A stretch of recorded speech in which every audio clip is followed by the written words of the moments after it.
আজ থেকে 5-6 বছর আগে আমি গুগলে এটা সম্পর্কে জানতে পারি এবং এটার দাম যখন দেখলাম যে 1 কেজি এই পাউডারের দাম 26,000 মার্কিন ডলার, তখন আমার আগ্রহটা অনেক বেড়ে যায় এবং আমি তখন থেকে চেষ্টা করতে থাকি এটার বীজ সংগ্রহ করার জন্য।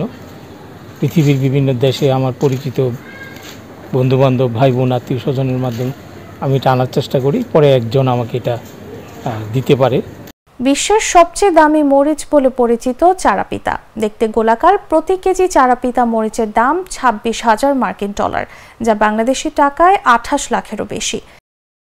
আমি এটা নিয়ে কাজ করতেছি, এখানে ফলন আসছে। এটা বিশ্বের একটা আনকমন একটা মশলা। জাফরান যেরকম মশলা, এটাও এরকমই, তবে জাফরানের চেয়ে এটার দাম বেশি।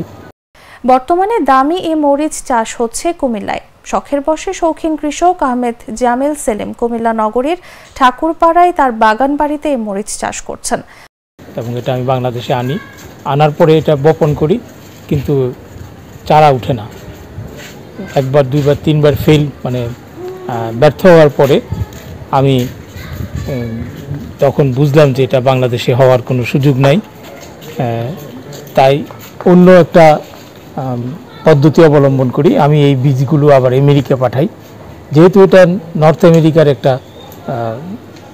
ফসল, আমি ভাবলাম যে আমেরিকাতে এটা উঠতে পারে চারা। তো আমেরিকাতেও উঠে না। আমেরিকার মানুষ এটা সম্পর্কে জানে বলে আমার জানা নাই। তারপরে 100 সিড, 100-র মতো ওখানে বপন করা হয় আমেরিকাতে, ভারমন্টে। তখন 1 মাস পরে দেখা গেছে একটা গাছ উঠছে। ওখানে 2-3 মাস পরেই দেখা যায় ফলন এসে গেছে। ওই ফলগুলো আমি বাংলাদেশে আনি।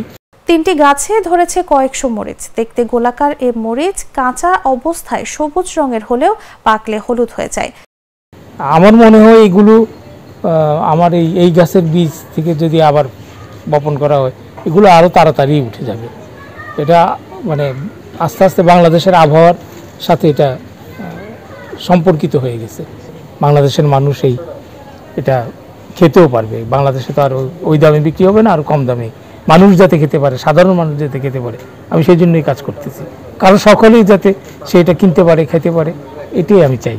অত্যন্ত সুগন্ধি ও ব্যতিক্রম সাইজের হওয়ায় তা দেখতে স্থানীয়রা তার বাড়িতে ভিড় করছেন।